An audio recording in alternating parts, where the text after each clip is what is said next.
Oh yeah, it's right at the top. I remember that. Is that working then? Okay, I'm just going to dismiss those things that are all over my screen.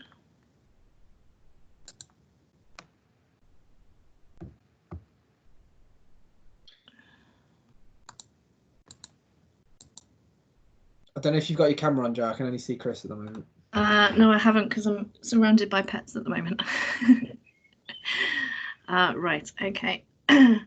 This is just going to be a bit of a whistle-stop tour of the kind of impacts you can get from the arts and humanities, because I realise that we're running a bit short on time and I want to leave enough time at the end for questions for all three of us. Can I just move on the slides? Right, so arts and humanities research offers a variety of direct and indirect benefits, including shaping our understanding of the world around us and influencing policy, practice and social engagement. From creating or co-creating a new piece of work to enabling gallery or museum curators to change the way they work as a result of your research, arts and humanities research has the potential to contribute to a wide range of impacts outside of academia. For example, influencing creativity and culture, developing artworks and creative content. Perhaps the most obvious way that arts and humanities research can create impact is through its potential to influence creativity and culture, through both the development of artworks and creative content, through collaboration, and through providing others with the skills and opportunities to create their own work. The beneficiaries of this may include individuals, groups, organisations or communities whose behaviours, practices, rights, duties and others activities have been influenced through actions such as collaboration with museum professionals to enhance heritage preservation or interpretation, co-production of new cultural artefacts, or generating new ways of thinking which influences creative practice. However, arts and humanities research can create impact in other ways, for example, informing public policy. Arts and humanities research can contribute to the development of public policy in a range of areas, often through engagement and collaboration between academic researchers and policymakers. The beneficiaries of this could be the government or non-governmental organisations, charities, public sector organisations, or society itself through actions such as influencing the work of a non-governmental organisation, charitable or other organisation. Your research being used to change processes or services or identify new ones, or stimulating or informing public policy debate. An example of arts and humanities research informing policy debate is Professor Minas Dander's research into understanding injustices, prejudices and misrepresentations suffered by powerless groups, which she pursues through transdisciplinary studies, specifically connecting caste, class, gender and race. In 2013, the Equality and Human Rights Commission contracted a team of academics from different research institutions to carry out an independent study on caste in Britain. As part of this project, 2 events were held, an expert seminar and a stakeholders workshop. The expert seminar was aimed at experts on caste and discrimination from law and the social sciences, while the workshop itself brought together stakeholder groups, including representatives from community and faith organisations, employer and service providers, both leading to a report in order to identify concerns and find common ground in relation to the equalities law when it includes caste as an aspect of race. Another way it can have impacts is contributing to impacts on health and well-being. Again, this would often be through engagement and collaboration with others. Beneficiaries could include individuals and groups whose health outcomes have been improved or whose quality of life has been enhanced through actions such as developing and trialling interventions. An example of how arts and humanities research can impact on the health and well-being of individuals is the MIND project, which brought together organisations from 8 countries to address the social needs of people with early to mid-stage dementia living in the community. The project involved the development of a number of design solutions that support people with dementia with self-empowerment and social engagement, including the Let's Meet Up system combining traditional board games and digital features, which was created to facilitate and maintain social engagement for people living with dementia. Oh, what's happened? Bear with me. That's not the right slide. Skip through these.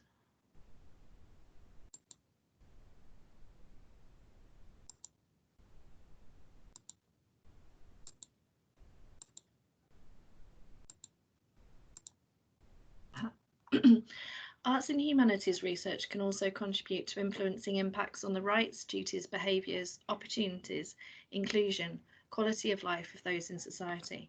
Beneficiaries can include individuals, groups, organisations or communities through actions such as contributing to community regeneration or development, improved inclusion of marginalised groups, or contributing to social policy. An example of how arts and humanities research can benefit society is the Centre for Sikh and Punjabi Studies, the first of its kind in the UK, which aims to create a space for any individuals or organisations wanting to know more about the Sikhs and their faith. The final area of impact which I'm going to cover today, although there are many other potential ones which may fit with your own research, is using arts and humanities research to improve knowledge and understanding.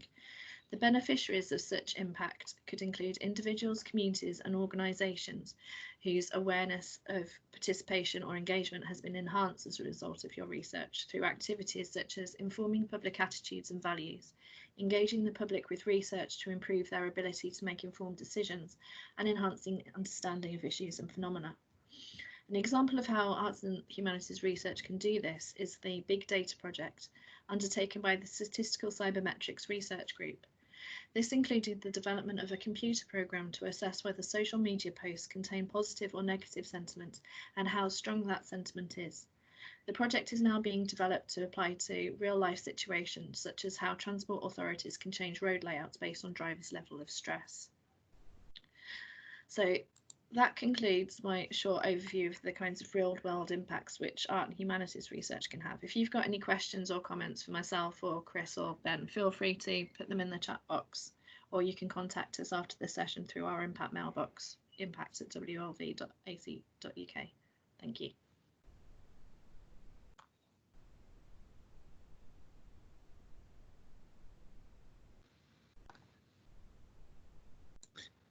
Thanks, Joe. So as Joe says, if you've got any questions for Joe, please put them in the chat bar.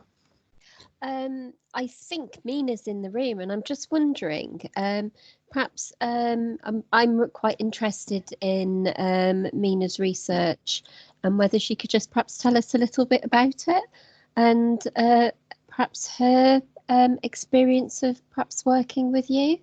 Don't know if Mina's still here. I am here. Lovely, thank you, Mina. Yes, but I wasn't. I don't have my impact case study in front of me, but I did resonate quite a bit with the problem that Chris raised when he was discussing the difference between pathways and impact and how that might be altered in the processes of changes that happen which are beyond your control. So the change in government, for example, and I think to some extent, the way my research project started, and in 2014, after the last impact case study, the direction where it was going was affected by a couple of changes that happened in the process of changes in government. And so what initially might have ended as an impact of a change in the law was stalled. So the impact that now we are claiming is happening is that the government has conceded that it will add guidance on caste to its various public bodies. So it's a different kind of impact that we can now claim from what we would have expected in 2014. So we have tried to kind of respond to the change that has happened. So scaled back our claim to what we think the impact has happened and collected evidence accordingly. So I just want to say that sometimes that can happen, and instead of just abandoning a project and thinking that, oh, where is the impact, and feeling negative about it, we should really try to get the most we can out of the pathway that we have followed and then adjust our claim to impact accordingly. So I think what I have now is still an impact, as in I'm claiming that I have enhanced public debate on the question of caste, and everything I'm doing is listed as evidence that that has happened. I'm also claiming that the government has conceded that caste is a problem, and I'm giving evidence of that, and that it is doing things to make the problem of caste discrimination more broadly accepted in the country, and I'm giving evidence for that, how that has happened. So that's all I have to say. Thank you, Mina. I can see some questions are popping up into the chat box.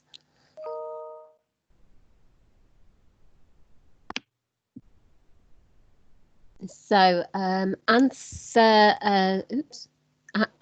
has asked, are there any examples of how impact is evidenced in computational linguistics or translation language studies? Anything specifically about how reach significance may be interpreted? Yes, that's quite an interesting question. I'm working with the linguistics team here.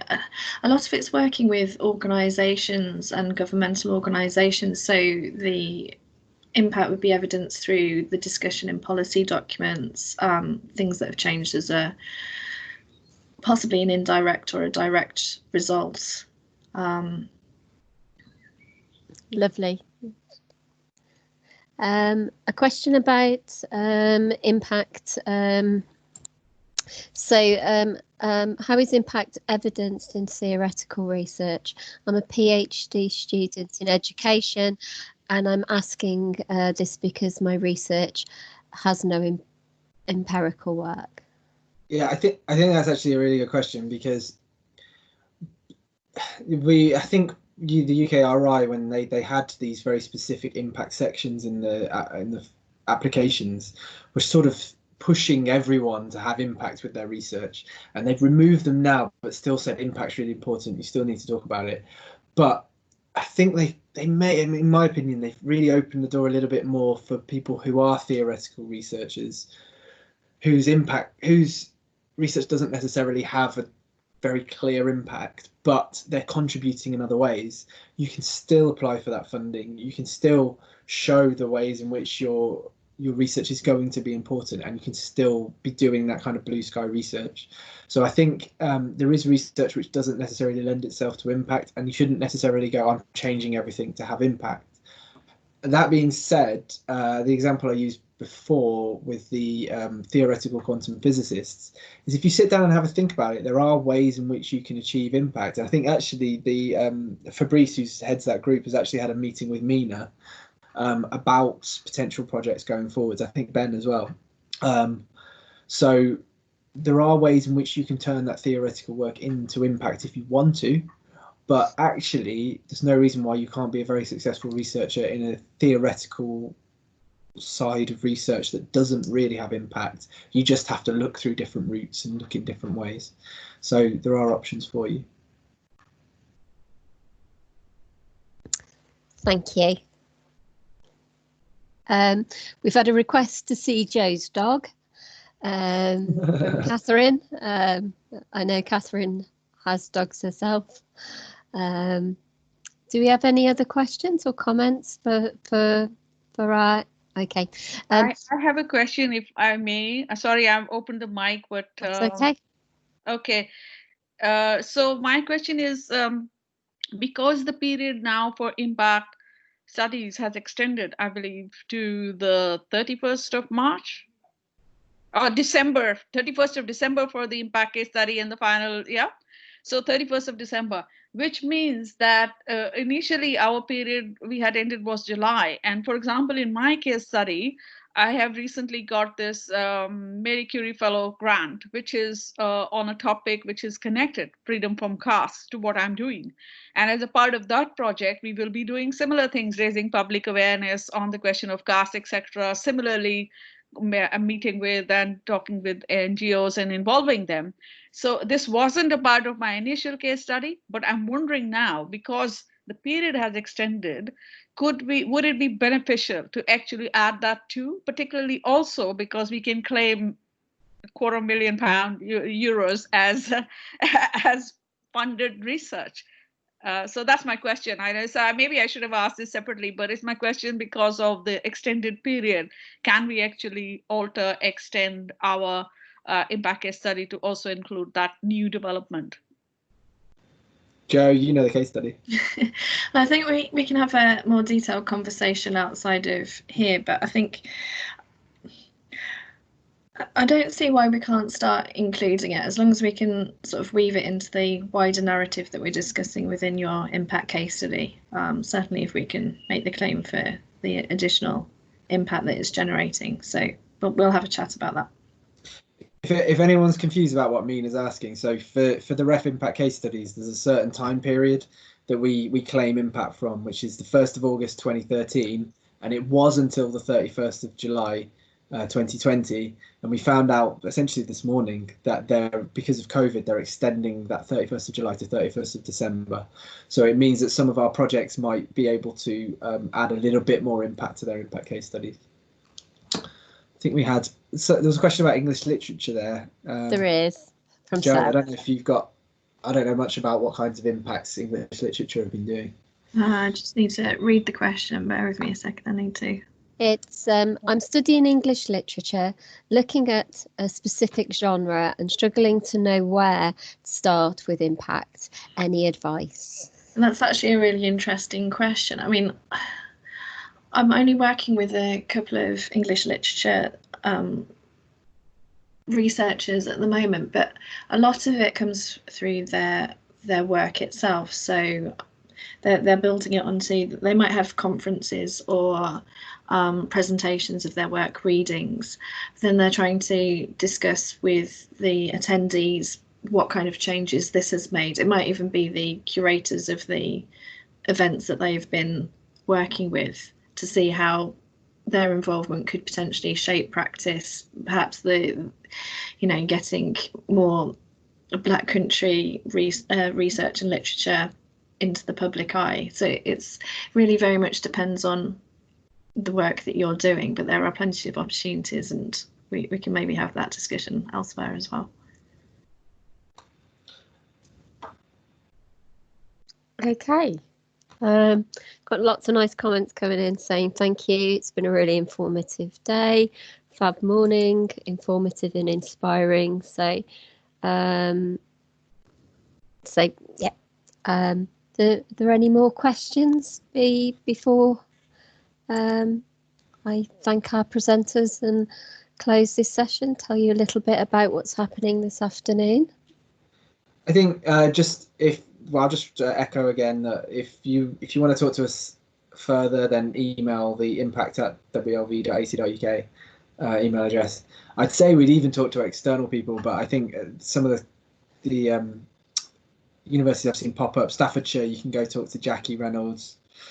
Derby, I know you've got your own. I think Laura Noble heads it up, or at least is a big part of it. So you can go and talk to your own impact guys. But if you are at an institution that doesn't have impact staff, I maybe shouldn't be advertising us. But I'm more than happy to have a quick chat with you about your options. Just being nice and collaborative there. But yeah, again, mainly for our staff and students, please email that email account, and we can always have a chat about impact. Anta's just popped a quick question in there, saying that I know that you're working with the 25% impact of REF. How is impact under 60% outputs accounted for? So the way that they slice it up is basically in terms of research impact, we're only really going off those case studies, but the 60% is for academic outputs. So for every full-time staff member, we have to submit an average of 2.5 outputs. So a staff member can submit up to 5, but has to submit at least 1. So if we've got 20 staff in a unit, we're going to have to submit 50 outputs for REF to review and score. And so we'll submit 50. Some academics might have 5 that are under their names. A lot of them might just have 1. And they'll get scored from 4-star to 1-star, and the higher score, the better. So I think that might be what you're asking. I'm not too sure. Thank you for that. And we've got a lovely comment just at the end saying it's been an excellent training session. Thank you all. It's definitely had a positive impact on my own research plans. So thank you for sharing that with us. So thank you to Joe, Chris and to Ben for all your hard work and for a really, really interesting and informative session this morning on impact. I've learnt loads from being here, so thank you. Thank you for all of the hard work that you've put into this. just before I close this session, we have a plenary session this afternoon that's going to be led by our Vice-Chancellor, Professor Jeff Layer, and a panel that include Professor Sarah Hayes, who some of you will have met yesterday, Professor Silke Mackhold, who's our Dean of Research, and Dr. Martin Kachira, who presented on Wednesday. So it would be great if you could come along and join us there. If you haven't booked but would like to come, the link is just in the chat there. But thank you all for attending and for joining us. Thank you for your lovely comments, and thank you everybody who's presented for your hard work. I really appreciate it. The session this afternoon is at 2 o'clock, so I look forward to seeing some of you there.